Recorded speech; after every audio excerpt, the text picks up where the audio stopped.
형형색색 아름다운 단풍과 시원한 바람, 그야말로 야외 활동하기 딱 좋은 계절 가을입니다. 산에는 등산객과 성묘객, 밤 도토리를 줍기 위해 나온 사람들로 넘쳐나고, 농촌에서는 수확을 앞두고 가을거지가 한창인데, 하지만 이런 농부, 등산객, 성묘객을 위협하고 있는 복병이 있으니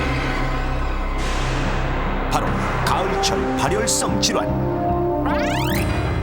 선선한 바람이 불기 시작하는 9월, 아이와 함께 나들이를 나온 이모 씨에게 실제 일어났던 일입니다.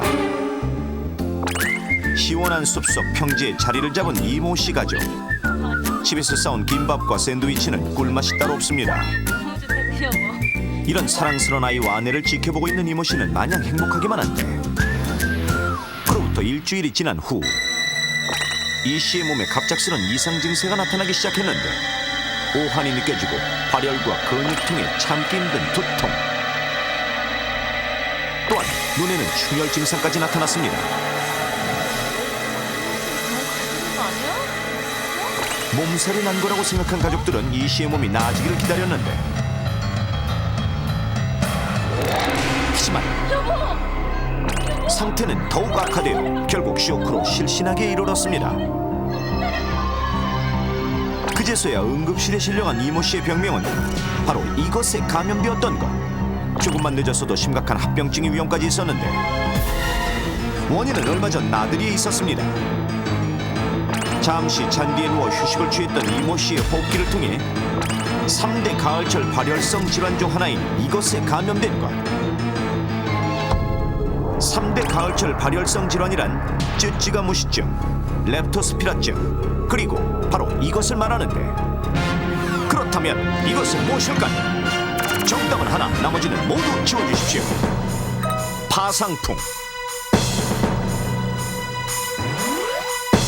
감기,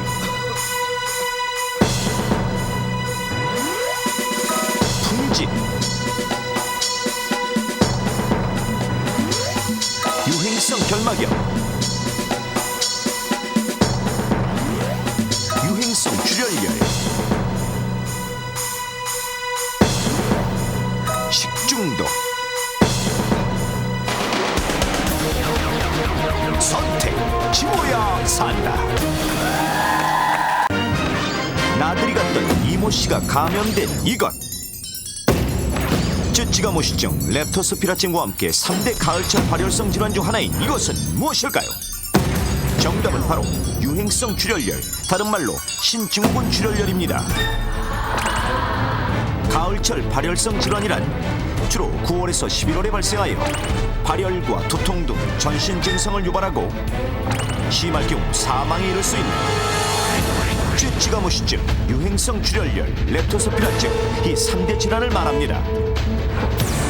한예, 성묘, 등산 등 가을철 야외 활동 중 감염되는 가을철 발열성 질환은 해마다 환자 수가 늘어나고 있어 2005년에만 발생한 가을철 발열성 질환 환자 수만 해도 수천 명에 이를 정도입니다. 게다가 이들 가을철 발열성 질환은 그 증세가 감기와 흡사해서 무심코 가벼이 여겨 치료 시기를 늦출 경우 심하면 사망에 이를 수도 있는데, 이렇게 반드시 증상과 예방법을 알아둬야 할 3대 가을철 발열성 질환에 대해 이제부터 자세히 알려드릴 테니 꼭 숙지하십시오. 먼저 가장 많은 사람이 감염되는 쯔찌가무시증은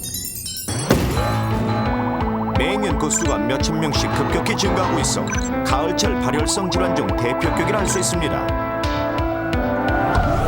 쯔찌가무시증의 원인은 동물의 지액을 먹고 자라는 털 진드기가 사람을 물어서 생기는 것으로, 가을이 되면 진드기들이 일제히 변태를 시작하기 때문에 특히 위험한 것입니다. 털 진드기는 개울가, 초지, 습하고 풀이 무성한 곳, 야산, 마을, 풀숲 등에 많이 살고 있는데, 이제 여러분이 이런 위험지역에서 어떤 행동을 하는지 생각해 보십시오. 성묘 후 풀 위에 그냥 앉아있고 장갑도 없이 밤이나 도토리를 줍기도 하며, 풀숲에 덥다고 겉옷을 잠시 올려두고 심지어 돗자리를 깔지 않고 풀 위에 그냥 드러눕기까지 합니다. 이런 자세라면 진드기는 아주 쉽게 여러분의 몸에 들러붙게 됩니다. 그렇다면 이렇게 진드기에 물려 쯔쯔가무시증에 걸리면 어떤 증상이 나타날까요?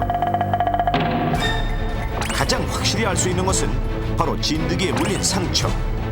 야외 활동 후 몸에 1cm 정도의 둥근 까만 딱지가 생기고 그 부위가 아프거나 가렵지가 않다면 쯔쯔가무시증에 걸렸을 가능성 99%. 그리고 1, 2주의 잠복기를 지나 극심한 두통이 나타나고 40도 이상의 고열, 몸살, 근육통, 발진 등이 나타나는데 감기 몸살과 매우 비슷하지만 감기처럼 콧물이나 목 따가움은 나타나지 않습니다.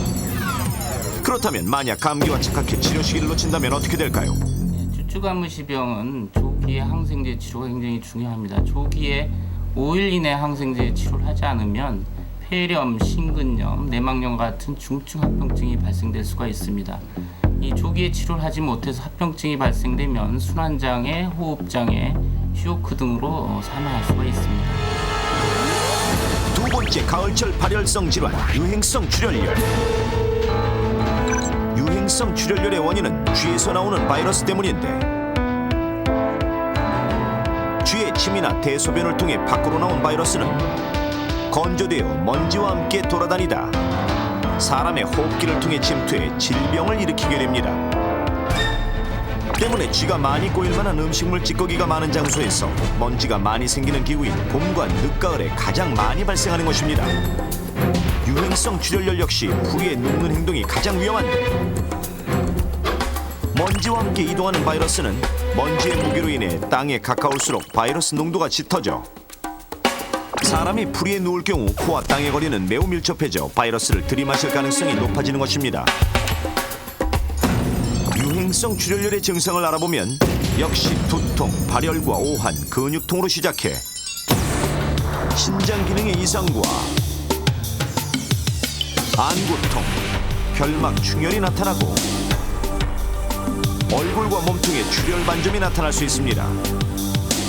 또한 마찬가지로 치료 시기를 놓친다면 매우 위험할 수 있는데 과연 어떻게 될까요? 초기에는 이제 고열과 함께 저혈압 그리고 소변이 나오지 않는 이제 급성 신부전, 폐출혈과 뇌출혈 같은 중증 합병증이 발생될 수가 있습니다. 다행히 고비를 넘겨서 회복기에 들게 되면 소변이 많이 나오는 단유기에 들어가게 되겠는데 이때는 탈수와 쇼크 등으로 사망에 이를 수도 있습니다. 마지막 가을철 발열성 질환 렙토스피라증. 약간 생소한 렙토스피라증은 소, 개, 쥐 등 동물의 몸에 있던 렙토스피라균이 그 원인으로 이 균이 동물들의 배변으로 야외로 나와 토양이나 특히 물에 들어가 넓게 퍼지는데 이런 균에 오염된 물에 사람이 들어가 일을 하거나 수영을 하게 되면 상처, 입, 코, 눈을 통해서 균이 침입해 렙토스피라증을 유발하는 것입니다. 렙토스피라증의 경우 가장 위험한 장소는 바로 물. 실제로 균에 오염된 논밭에 장시간 발을 담그고 있는 농부에게서 집단 발병하는 경우가 많고 낚시꾼, 군인, 동물과 접촉이 많은 직종 종사자에게서 발병률이 높습니다. 렙토스피라증은 10일 정도의 잠복기를 지나 고열, 두통, 근육통, 그리고 눈이 부시는 등 눈의 이상, 심부전, 피부가 노랗게 되는 간질환 등이 나타납니다. 또한 렙토스피라증은 발병률은 낮지만 치사율은 가장 높다고 하는데 초기에는 이제 기침과 각혈을 동반한 출혈성 폐렴으로 굉장히 생명이 위독해질 수가 있습니다. 좀 더 진행이 되면 피부하고 점막에 출혈성 반점, 간염, 황달, 내막염, 심장염과 같은 중증 합병증이 와서 굉장히 위독해질 수가 있습니다. 조기에 항생제 치료를 하지 못하는 경우 치사율이 20 내지 30%에 달할 정도로 높습니다. 그렇기 때문에 조기에 빠른 치료가 굉장히 중요합니다. 이런 가을철 발열성 질환을 예방하려면 일단 풀바디에 옷을 올려두는 것은 금물. 그리고 그냥 앉거나 눕지 말아야 합니다. 이런 데서 주무시면 어떻게 해요? 휴식을 취하고 싶을 땐 반드시 돗자리를 펴고 앉도록 하며 쓴 돗자리는 물로 깨끗이 씻고 햇볕에 말려 다시 사용해야 합니다. 등산, 성묘 등 야외 활동을 할 때는 긴 옷을 입어 노출 부위를 줄이고 소매는 여미고 바지 끝은 양말 속에 넣어 털 진드기가 들어오지 못하도록 합니다. 그리고 풀숲에서 용변을 보는 것은 피하는 것이 좋습니다. 풀숲에서 오래 있어야 하는 경우에는 벌레 기피제를 뿌리는 것이 진드기를 50% 이상 방지에 효과적입니다. 또한 야외에서 숙식을 할 때에는 먹고 남은 음식물을 철저히 처리해야 합니다. 남은 음식이 널려 있으면 보기에도 안 좋지만 음식물 주변으로 쥐가 몰려 바이러스를 뿌리기 때문이죠. 농부처럼 물에서 작업해야 하는 경우 장화, 방수장갑 등의 보호장구를 반드시 착용하고 렙토스피라증은 흙으로도 감염될 수 있으니 정원을 가꾸거나 할 때도 반드시 보호장갑을 착용해야 합니다. 마지막으로 가장 중요한 것은 개인 위생. 야외 활동 후엔 깨끗이 목욕을 하고 옷은 세탁 후 햇볕에 말리십시오. 그리고 야외 활동 후 고열, 두통, 근육통, 발진 등의 증상이 나타난다면 지치 말고 병원 진료를 받아야 합니다. 가을철 발열성 질환, 감기처럼 가벼이 여기다간 생명을 잃을 수도 있습니다.